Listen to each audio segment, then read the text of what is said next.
6 years. 70 million lives, gone. An entire world, on fire. This is the story of the Second World War. But this war did not happen overnight. It was the result of hatred, humiliation, and catastrophic decisions that had been building for over 20 years. The year is 1918. The First World War has finally ended. But the world that survived was broken. Cities were in ruins. Economies had collapsed. An entire generation of young men had been wiped out. France, Britain, Germany. All of them were bleeding. But Germany bled the most. In 1919, the victorious nations gathered in Paris. They had one mission: to decide the fate of the defeated. What came out of those meetings was the Treaty of Versailles. Under this treaty, Germany was declared solely responsible for the entire war, forced to pay 132 billion gold marks in reparations, stripped of 13% of its territory, and its army was reduced to just 100,000 men. This was not just a peace agreement. For the German people, this was humiliation. Carved into law. Signed, sealed, and delivered. Back home, Germans were furious. They called it the Diktat, the dictated peace. A settlement forced on them at gunpoint. And then came the economic collapse. Hyperinflation destroyed savings overnight. A wheelbarrow full of cash couldn't buy a loaf of bread.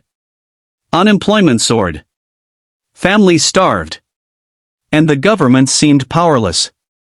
And in moments like these, when people are desperate enough, they will follow anyone who offers them hope. His name was Adolf Hitler. Born in Austria. A failed artist. A WW1 veteran. A man who felt the humiliation of Germany personally. He had a gift. Not for governing. Not for strategy. Not yet. His gift was words. He told the German people exactly what they wanted to hear. Your suffering is not your fault. You were stabbed in the back. I will make Germany great again. And the crowds went wild. By 1933, Adolf Hitler was the Chancellor of Germany. Democratically elected. By a desperate people. Who just wanted someone to believe in. Hitler didn't just bring promises. He brought an ideology. Nazism. 3 core ideas drove everything. Ultranationalism, Germany above all. Racial superiority, a twisted, evil hierarchy of human beings. And Lebensraum, living space. The belief that Germany needed to expand by conquering other lands. These were not just ideas on paper. These ideas would kill millions. Hitler moved fast. He rebuilt Germany's military in direct violation of Versailles. A new air force. A larger army. Warships. Then in 1936, he marched troops into the Rhineland. A demilitarized zone. Forbidden under the treaty. And Britain and France did nothing.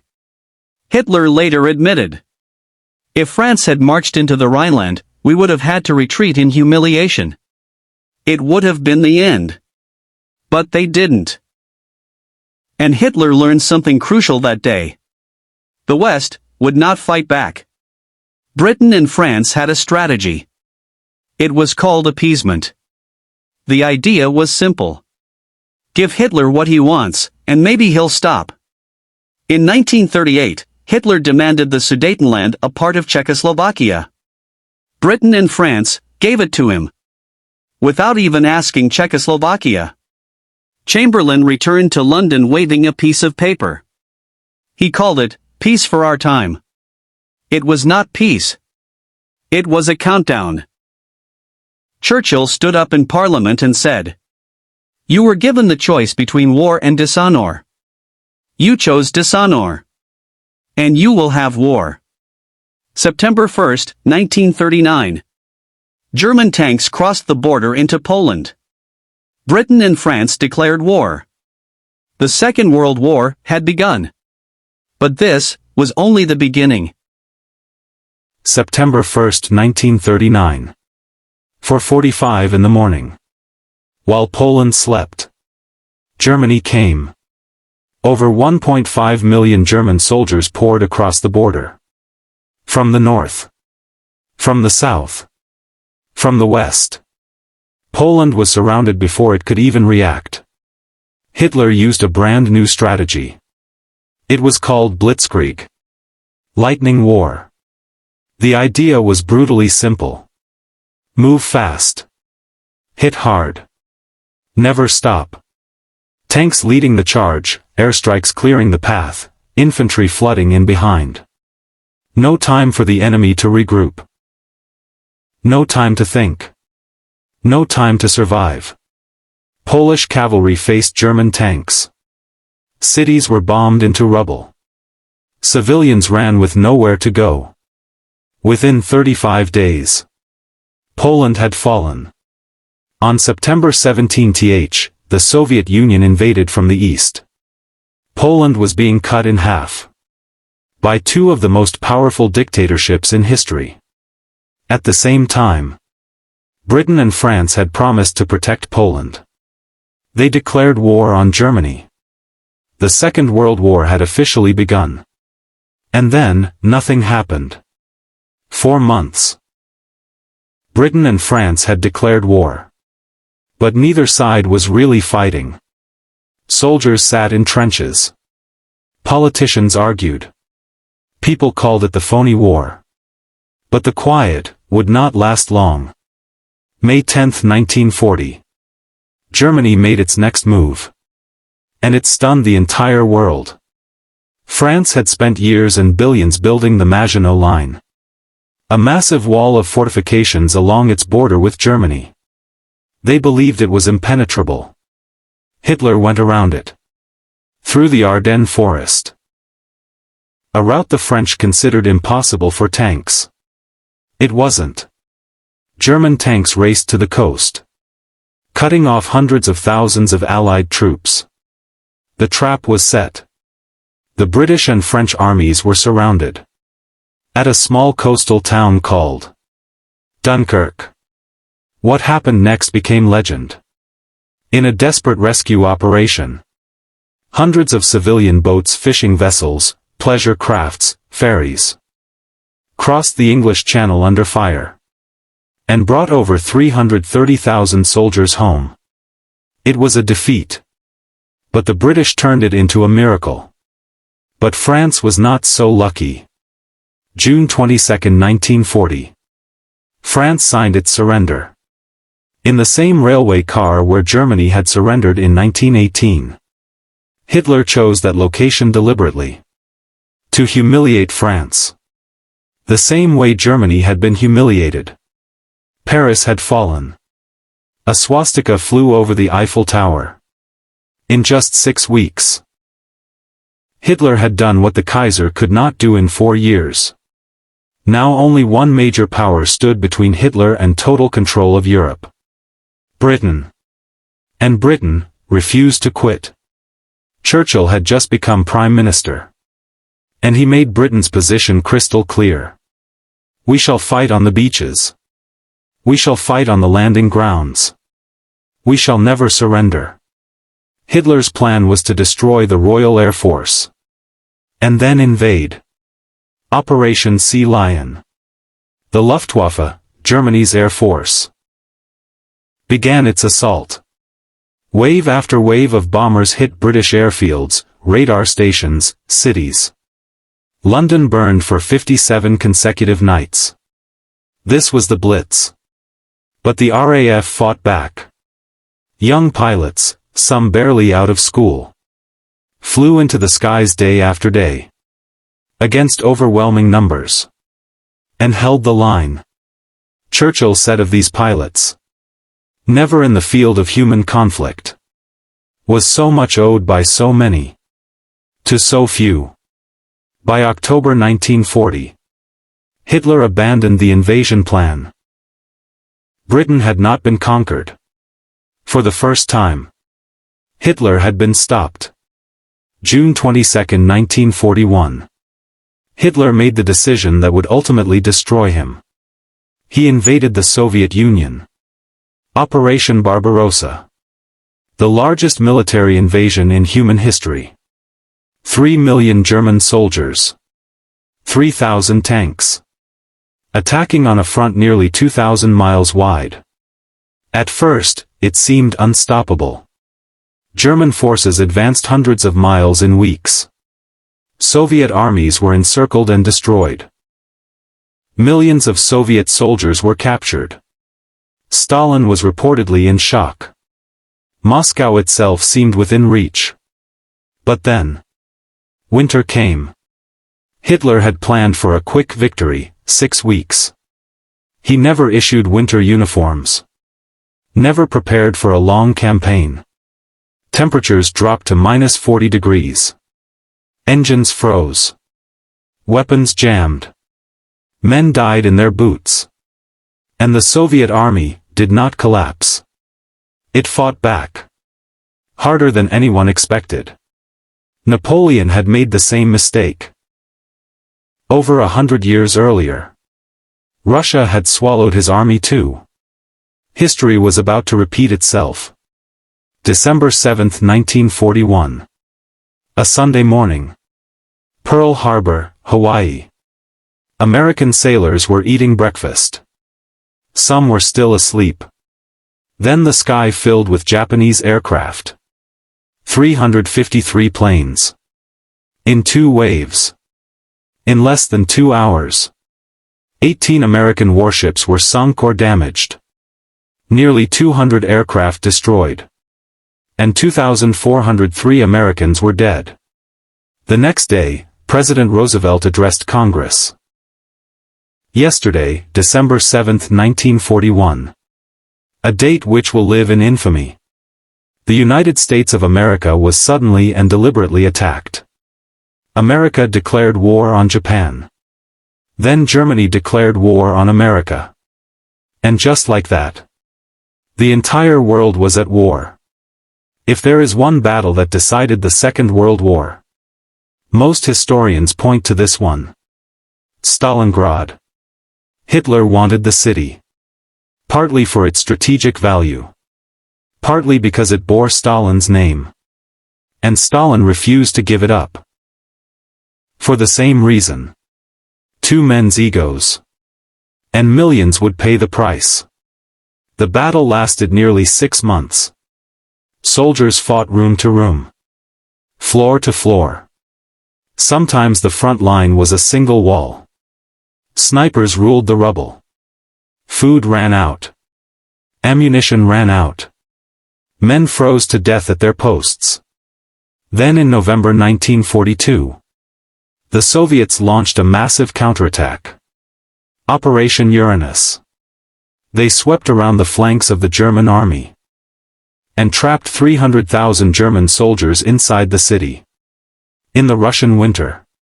With no way out. February 2, 1943. The German 6th Army surrendered.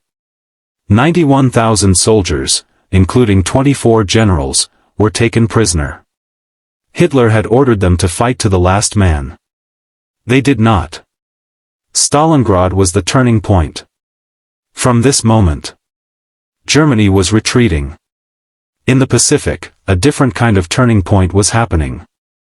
June 1942. The Battle of Midway. Japan had been unstoppable since Pearl Harbor. Sweeping across Southeast Asia and the Pacific. But here, America turned the tide. American codebreakers had cracked Japan's naval codes. They knew the attack was coming. They were waiting. In 4 crucial minutes, American dive bombers destroyed 3 Japanese aircraft carriers. A 4th was sunk before the day was over. Japan lost 4 carriers, 248 aircraft, and some of its best pilots. It never fully recovered. The Pacific was turning. June 6, 1944. D-Day. The largest seaborne invasion in history. 156,000 Allied troops crossed the English Channel. Thousands of ships. 11,000 aircraft. Landing on 5 beaches along the coast of Normandy, France. Codenamed Utah, Omaha, Gold, Juno, and Sword. Omaha Beach was a massacre. American soldiers waded into water. German machine guns opened fire. Men died before they reached the shore. The water turned red. But they kept coming. Wave after wave. Until the beach was taken. By the end of the day, the Allies had a foothold in France. The liberation of Western Europe had begun. Hitler was now fighting on 2 fronts. East and West. The end was coming. Through the winter of 1944 and into 1945. Germany was crumbling. Soviet forces pushed from the east. Allied forces from the west. German cities were bombed to dust. The economy collapsed. The army ran out of men. By April 1945, Soviet troops were in Berlin itself, fighting block by block towards Hitler's bunker. April 30, 1945. With Soviet troops less than a mile away, Adolf Hitler took his own life in his underground bunker. He was 56 years old. His 1,000-year Reich had lasted 12 years. On May 8, 1945, Germany surrendered unconditionally. Europe celebrated. But the war was not over. Japan refused to surrender. Despite devastating losses across the Pacific. Despite firebombings that had leveled entire cities. Japan's military leadership chose to fight on. To the last man, woman, and child if necessary. America faced a decision. An invasion of Japan was estimated to cost over 1 million Allied casualties. And potentially millions of Japanese lives. President Truman authorized the use of a weapon. A weapon the world had never seen. August 6, 1945. 8:15 in the morning. Hiroshima, Japan. A single American bomber flew overhead. And dropped one bomb. In 1 second. The city was gone. 80,000 people died instantly. Tens of thousands more from radiation in the days and weeks that followed. 3 days later. Nagasaki. Another bomb. Another city. Another 40,000 lives, gone in a moment. On August 15, 1945. Japan's Emperor Hirohito made a radio broadcast. For most Japanese, it was the first time they had ever heard his voice. He announced Japan's surrender. September 2, 1945. Aboard the USS Missouri in Tokyo Bay. Japan signed the formal surrender. The Second World War was over. The numbers are almost impossible to understand. 70 to 85 million people dead. More than 3% of the entire world's population. 6 million Jewish people murdered in the Holocaust. 27 million Soviet citizens lost. Entire cities erased from the map. Whole generations, gone. But from the ashes, the world tried to rebuild differently. The United Nations was founded. The Universal Declaration of Human Rights was written. Europe, centuries of warfare, began the slow path toward unity. The world had learned its lesson. Or so it hoped. The Second World War did not begin with a gunshot. It began with humiliation. With economic despair. With weak leaders who chose comfort over courage. With a world that looked away, for too long. And it teaches us something we must never forget. Hatred, when left unchecked, does not stay small. It grows. Until it swallows everything. 70 million people paid the price. So that we might know better.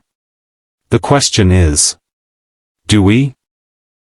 If this video gave you something to think about, share it with someone who loves history. Subscribe for more documentaries like this. And I'll see you in the next one.